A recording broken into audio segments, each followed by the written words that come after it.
Price the Lord, ஹல்லேலூயா. கிறிஸ்துவுக்குள் பிரியமானவர்களே, இந்த அருமையான காலை வேளையிலும் தேவ சமூகத்துக்கு வந்த உங்கள் ஒவ்வொருவரையும் இயேசுவின் நேற்று நாமத்தினாலே அன்பின் வாழ்த்துக்கள். இந்த நாளிலும் நீதிமொழிகள் 12ஆம் அதிகாரம் 21ஆம் வசனத்தை அடியேன் வாசிக்கிறேன். நீதிமானுக்கு ஒரு கேடும் வராது, துன்மார்க்கரோ தீமையினால் நிறைக்கப்படுவார்கள். வசனத்தின்படி பார்க்கும்பொழுது தேவனாகிய கர்த்தர் சொல்கிறார், துன்மார்க்கர்களுக்கு தீமை வந்து சேரும், தீமையினாலே நிறைந்திருப்பார்கள். ஆனால் நீதிமானுக்கோ ஒரு கேடும் வராது, எந்த நாசமோசமும் அணுகாமல் என் தேவனாகிய கர்த்தர் காப்பாற்றுவார். ஆமென், ஹல்லேலூயா.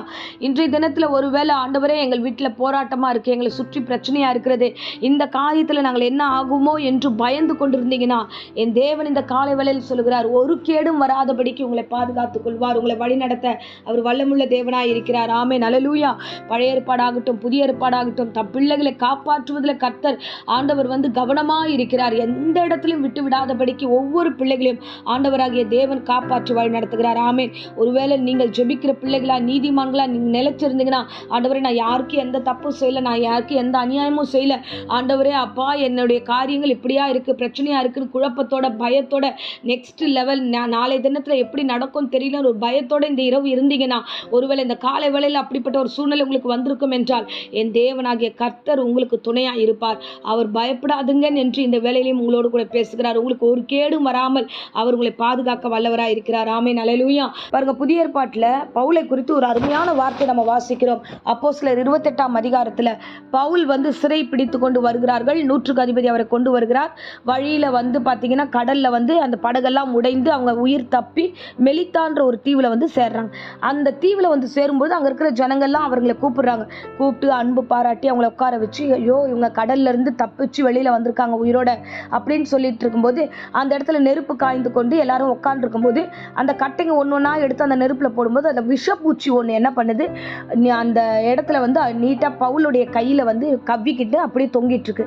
உடனே எல்லாரும் அங்கே இருக்கிறவங்களாம் பார்க்குறாங்க, ஐயோ இவன் கடல்ல இருந்து தப்பிச்சு வந்தோம், இந்த ஊர் தெய்வம் இவனை விடலை பத்தியா, இவன் ஏதோ தப்பு பண்ணிட்டு வந்திருக்கான், அதுதான் இப்போ பூச்சி இவனை கடிச்சிருக்கு, இவன் சாக போகிறான், இவன் விஷப்பூச்சினால இப்போ சாக போகிறான்னு அவங்க எல்லாரும் வெயிட் பண்ணி காத்துக்கிட்டு இருக்காங்க. வெயிட் பண்ணி காத்துட்டே இருக்காங்க. நீண்ட நேரம் ஆச்சு.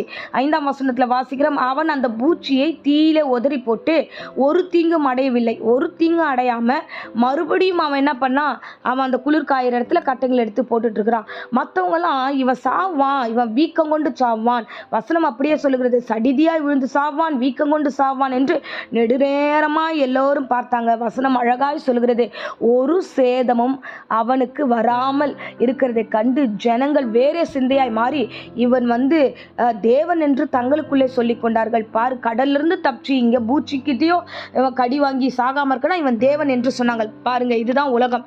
இந்த உலகம் எப்படின்னா, எப்படியாகிலும் நல்லவர்களை அவர்கள் சாகடிக்க வேண்டும் என்று பல முயற்சிகள் எடுக்கும். ஆனா தேவனோ ஒரு சேதமும் அணுகாமல் பவுலை காப்பாற்றினது போல உங்களை காப்பாற்ற அவர் வல்லமுள்ள தேவனாய் இருக்கிறார். ஆமென், ஹல்லேலூயா.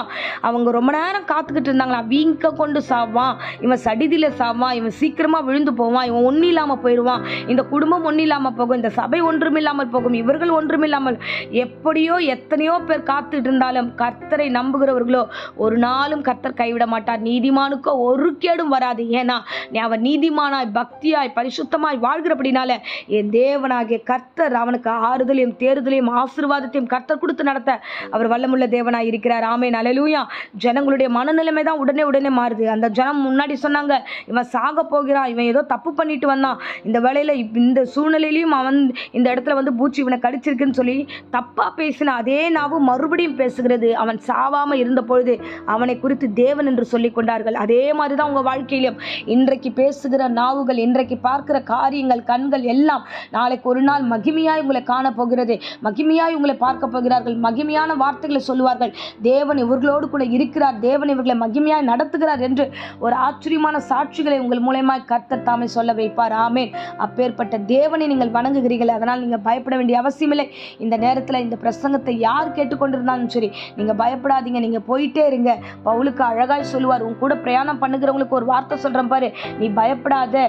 ஒருவேளை பொருளுக்கு சேதம் வரலாம், ஆனால் உயிர் சேதம் ஒன்றும் வராதுன்னு சொல்லி பவுலை ஒவ்வொரு நெருக்கமான ஒரு சூழ்நிலையில், இக்கட்டான சூழ்நிலை, ஆபத்தான சூழ்நிலையெல்லாம் கர்த்தர் அவனை காப்பாற்றி, இயேசு அவரை காப்பாற்றி கொண்டு வந்து சேர்த்தது போல உங்களையும் காப்பாற்றி அவர் சாட்சியாக நடத்துவார். உங்களுக்கு ஒரு கேடும் வராது, எந்த நாச மோசமும் அணுகாது. கர்த்தர் உங்களையும் உங்கள் குடும்பத்தையும் கர்த்தர் வேலையடைப்பார். ஆமென். இப்பொழுதும் அடியேன் உங்களுக்காக ஜெபிக்கிறேன். அன்பு ரட்சகா, இந்த அருமையான தருணத்துக்காக ஸ்தோத்திரம். இந்த பிரசங்கத்தை கேட்ட ஒவ்வொரு குடும்பத்தாரையும், ஒவ்வொரு பிள்ளைகளையும் நீர் ஆசீர்வதிங்க ராஜா. ஏசப்பா, இன்றைக்கு சுற்றி நின்று கொண்டு நெருக்கத்தை கொடுத்து கொண்டு ஆண்டவரே, இவர்கள் சடிதியாய் சாவார்கள், சாட்சி இல்லாமல் விழுவார்கள், ஒன்றுமில்லாமல் போவார்கள் என்று சொல்லிக் கொண்டிருந்த ஜனங்களுக்கு மத்தியில் சாட்சியாய் நடத்துவேன் என்று வாக்கு கொடுத்தீர். கேடும் வராது என்று வாக்கு கொடுத்தீர். அந்த வாக்கை நிறைவேற்றும் ஆசீர்வதியும். இப்பொழுதும் ஆண்டவரே, யாருக்காகலும் ஆண்டவரே பலவீனம், வியாதி, விக்கிரங்கள், சோர்வு, பயம் ஏதாகலும் இருந்தால் எல்லாவற்றையும் இயேசு நாமத்தினாலே அடியேன் சபித்து கட்டுகிறேன். பூரண சுகத்தையும் ஆரோக்கியத்தையும் சரீரத்தில் கட்டளையிட்டு ஆசீர்வாத வழிநடத்தும். போகும்போதும் வரும்போதும் கூடவே இரும், வழிநடத்தும், பாதுகாத்துக்கொள்ளும். இயேசுவின் இணையற்ற நாமத்தில் ஜெபித்து ஆசீர்வாதத்தை ஒப்பு கொடுக்கிறேன் ஜீவனுள்ள நல்ல பிதாவே. ஆமேன். ஆமேன். Praise the Lord. God bless you.